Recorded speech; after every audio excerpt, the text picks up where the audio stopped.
Welcome to Biggest Spoilars, the destination for exclusive spoilers, latest updates. General Hospital explodes as Lulu Spencer and Nathan West are officially dating now and effects are hotting up really presto.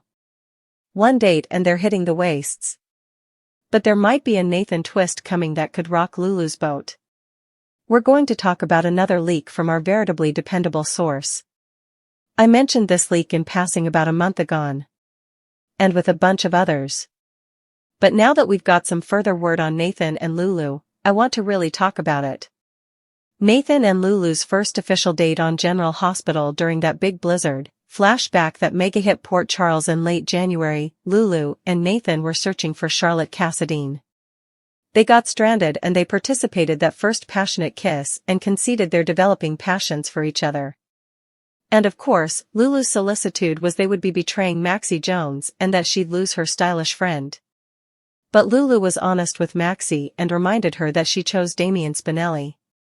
And Nathan also had a solo converse with Maxie. While she's not thrilled, she ultimately accepted it. And Nathan's stylish friend, Dante Falconeri, was obviously a concern as well since he's Lulu's ex-husband. But Dante took it better than Maxie. And he said it's his own fault for passing up on the chance to get back with Lulu when she woke up from her 4-time coma. But of course, Dante was still grieving Sam McCall, and it just has gotten outside the co-parent zone. Romantic date goes sideways on GH. So, Nathan and Lulu's first functionary date was wackadoo. Nathan couldn't find his babysitter, so he brought along James West. And also Lulu burned the funk. So also it was pizza at an hall. Not exactly super romantic, but she loves James. That's her whoreson, as he calls her, Aunt Lulu. And after Nathan gave Lulu a quick kiss, he just kind of suddenly left.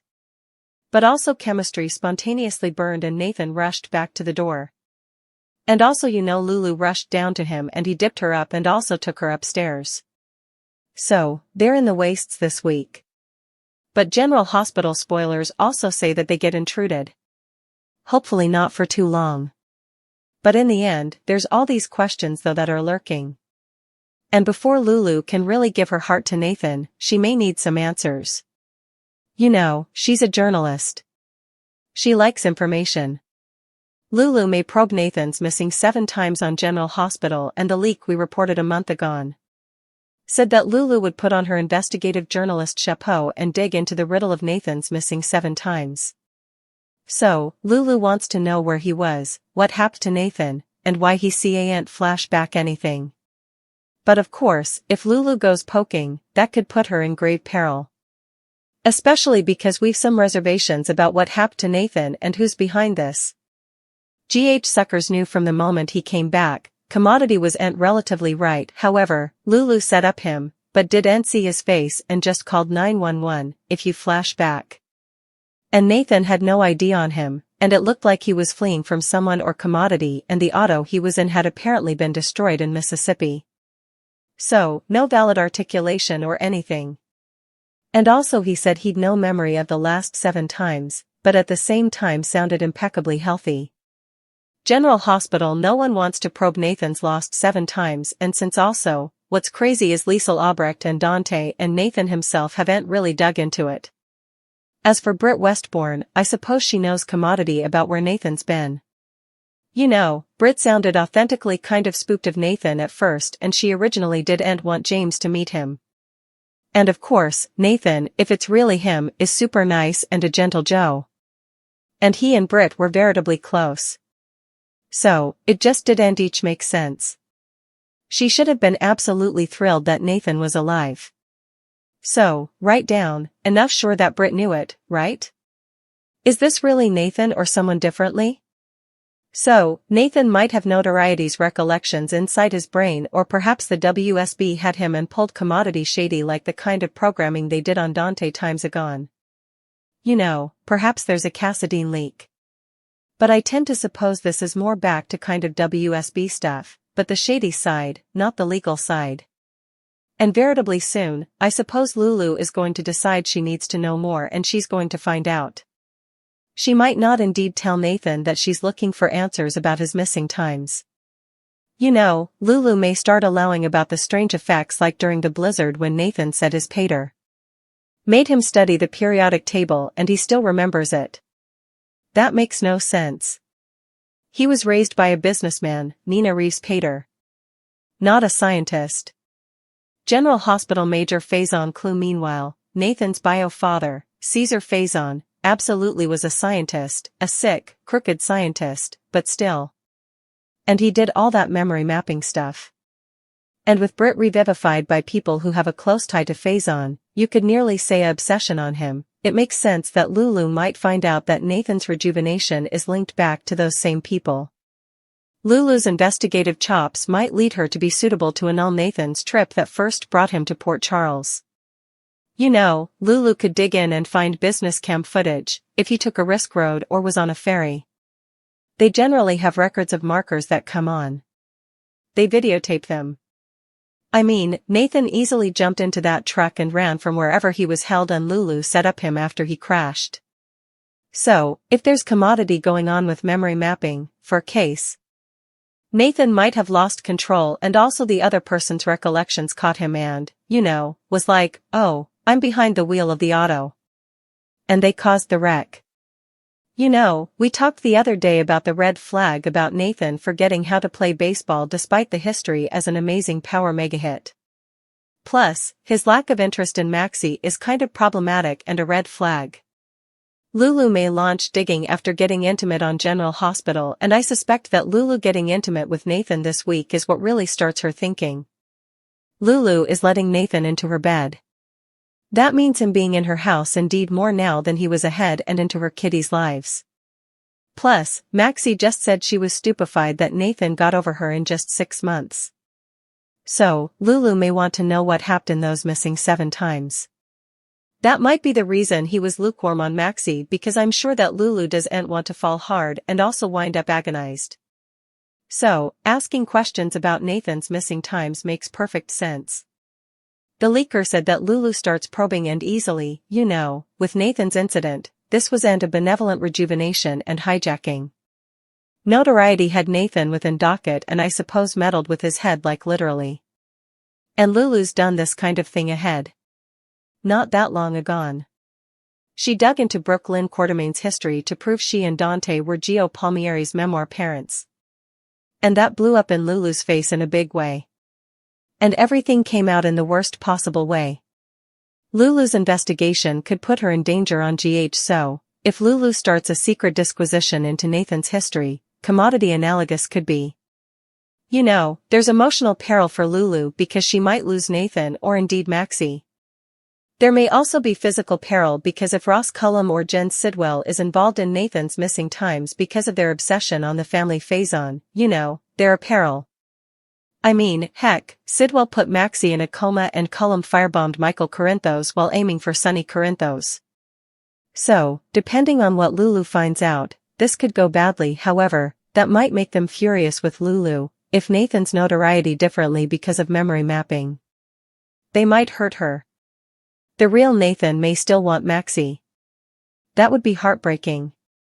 And Nathan may also be worried, just straight old Nathan, that Lulu went digging into his history without telling him. General Hospital Peter August twist ahead?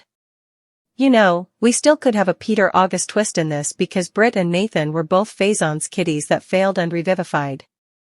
Why not collect the whole set and bring him back for a short time? The WSB took his body and Cullum is running the WSB.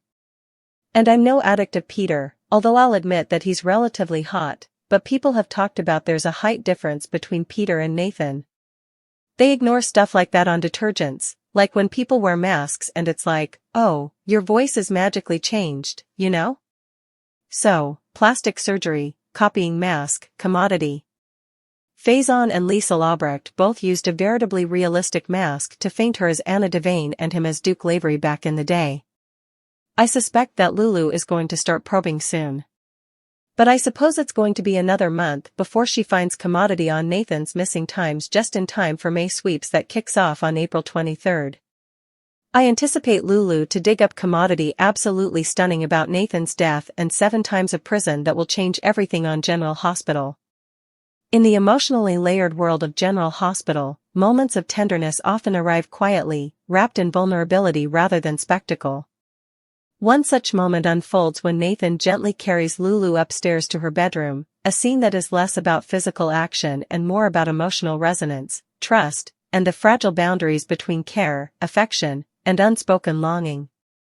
It is a moment that begins almost like a quiet baptism, not in water, but in feeling, where both characters are immersed in something deeper than words can easily express. Lulu, exhausted not just physically but emotionally, finds herself in a state where resistance fades and reliance takes over. The world outside her room feels overwhelming, filled with uncertainties, threats, and unresolved tensions that have been building over time. In Nathan's presence, however, there is a shift. His actions are deliberate yet gentle, firm yet filled with concern. When he lifts her into his arms, it is not an act of dominance or urgency, but one of protection. He becomes a steady force, someone willing to bear the weight she can no longer carry alone. As he carries her upstairs, each step feels symbolic. It is not just a movement from one floor to another, but a transition from chaos to calm, from fear to temporary safety. Lulu does not protest. Instead, she leans into the moment, allowing herself to be vulnerable in a way that she rarely permits.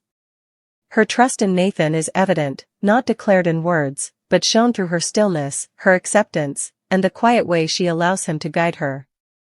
Nathan, for his part, is not without internal conflict. Beneath his composed exterior lies a storm of thoughts and emotions. He knows the world they inhabit is dangerous, that threats linger just beyond the edges of their fragile peace. His protective instincts are heightened, sharpened by the knowledge that Lulu is a target in ways she may not fully grasp. As he carries her, there is a silent promise forming within him, a vow that he will do whatever it takes to keep her safe, even if it means facing down those who would harm her. Once inside her bedroom, the atmosphere shifts again. The space is intimate, personal, filled with traces of Lulu's life, her memories, her struggles, her identity. Nathan moves carefully, almost reverently, as if aware that he is stepping into a part of her world that few are allowed to see so closely. He places her on the bed with a gentleness that speaks volumes, ensuring she is comfortable before stepping back, even if only slightly. But the moment does not end there. It lingers, stretching into something more profound. Lulu, half awake and caught between exhaustion and awareness, reaches for reassurance, not necessarily through words, but through presence. Nathan senses this. He understands that sometimes protection is not about standing guard at a distance, but about staying close, about offering warmth and stability in a world that often feels cold and uncertain. When he chooses to remain with her, lying beside her, it is not an act of impulse but of intention. It is a decision rooted in care, in the recognition that she needs someone there, not as a savior, but as a companion in her vulnerability. The space between them is filled with unspoken thoughts, with emotions that neither fully articulates. It is in this quiet closeness that the true depth of the moment reveals itself. Encouraging words begin to emerge, soft and steady, like a lifeline extended in the dark. Nathan speaks not in grand declarations, but in simple reassurances. He reminds Lulu that she is not alone, that whatever she is facing, she does not have to face it by herself. His voice carries a calm strength, a grounding presence that helps to ease the tension that has been weighing on her. For Lulu, these words are more powerful than they might seem.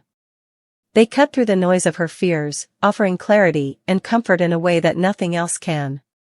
She listens, absorbing each word, allowing them to settle within her. It is in this exchange that the idea of a baptism becomes clearer, not a literal one, but an emotional renewal. In Nathan's presence, Lulu begins to shed some of the fear and doubt that have been clinging to her, replacing them, if only temporarily, with a sense of safety and hope. Yet, woven into this tenderness is an undercurrent of anger, an intensity that cannot be ignored.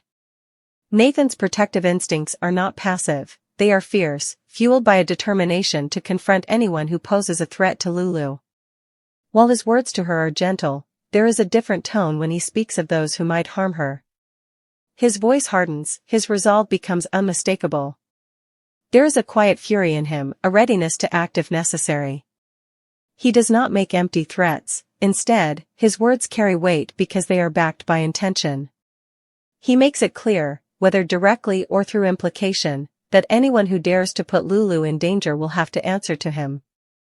This duality, gentleness toward Lulu and anger toward her enemies, adds complexity to his character, showing that care and strength can coexist. Lulu, even in her vulnerable state, senses this shift. She understands that Nathan's anger is not reckless, but protective. It is born out of concern, out of a desire to shield her from harm.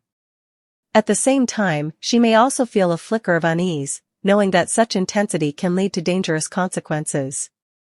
This tension adds another layer to the moment, reminding us that even acts of care are not without complications. As they lie there, the world outside seems distant, almost irrelevant.